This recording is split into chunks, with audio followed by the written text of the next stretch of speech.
Head down to Lakeshore at Ontario Place, you'll see the rusty bridges. Look a little closer, it sets up something called Open Road, billed as an interactive installation of asphalt and paint. In reality, calling out the vehicle-centric design of the corridor. It's part of a campaign called AusterityTO, which, quote, explores the values and desires of Toronto's residents, while also taking aim at John Tory.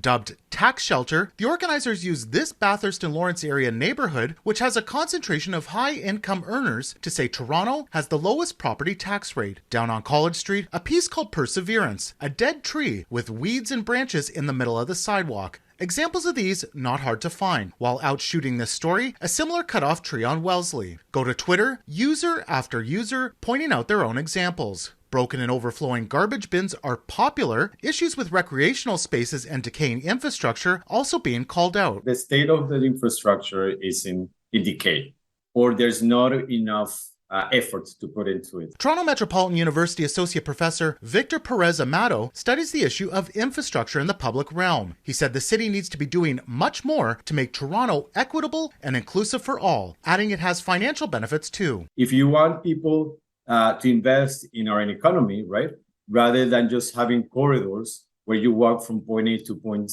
B, you might as well invest in spaces where people go, stay in a place, like shop, spend some time, and then they continue because the spaces are beautiful and they're comfortable to be at. McGill University Urban Planning PhD student Shellu says Toronto needs to amp up efforts to create more welcoming spaces. We really need to prioritize making a city for people rather than a city that people move through. There's a lot of attention on moving people quickly through the city rather than creating places that we want to stay and linger. We contacted the organizers of AusterityTO, but they didn't respond to our request for an interview. We asked Toronto's mayoral frontrunners what they thought of the campaign. I think they're right. People are sick and tired. We live in one of the most expensive cities in the world, a very wealthy city, and it's unacceptable that we have so many garbage cans on the sidewalks with the doors open, they're broken. Gil Penalosa told CityNews he agrees with AusterityTO's sentiment and added neglect can cause things to spiral. The problem with this is that it's also the psychological theory of the broken window, that if you break a bench and you don't fix it, within a couple of days, they break another one. And then they break 3, 2, and then 4, and then 8, and then 16. It becomes geometrically. John Tory's campaign issuing a statement. They didn't comment specifically on AusterityTO, instead touting his record of investments in transit and housing. A spokesperson says he's committed to modernizing services while, quote, keeping taxes affordable. If you took in the installations at Nuit Blanche this year, especially downtown, you probably saw lots of people. But how many places to rest did you find? When you walk in Nuit Blanche, the number of seating, it's minimal.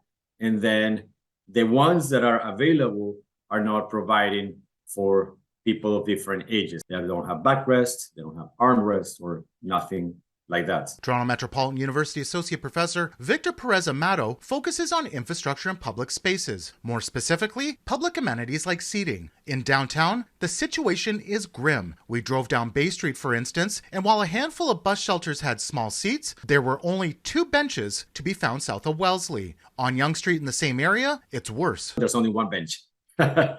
And it's and I think that I actually took it out because it was vandalized this year. PerezAmato said Toronto is failing in comparison to cities like New York and Montreal. We just came out of a pandemic. Some people might say that we need to invest in health instead of the public realm.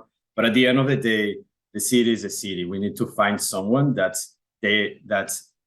takes the public amenities and what we have into consideration and seriously. McGill University Urban Planning PhD student Shellu said Toronto has embraced a concept called defensive urbanism, meaning when the built environment makes it unwelcoming for people. So I think it's a mix of this way of cutting costs and making public spaces more secure in a way, but also there's this push to make our public spaces kind of free from the presence of poverty or any sort of person that potentially, makes other people feel uncomfortable. She said those experiencing homelessness, skateboarders and youth, are often the targets of this, and that by restricting public amenities, it might create the opposite of the desired effect. There's this idea that actually we want people to be hanging out in public spaces because more people makes these spaces safer. But if you remove amenities like benches, there's no place to hang out,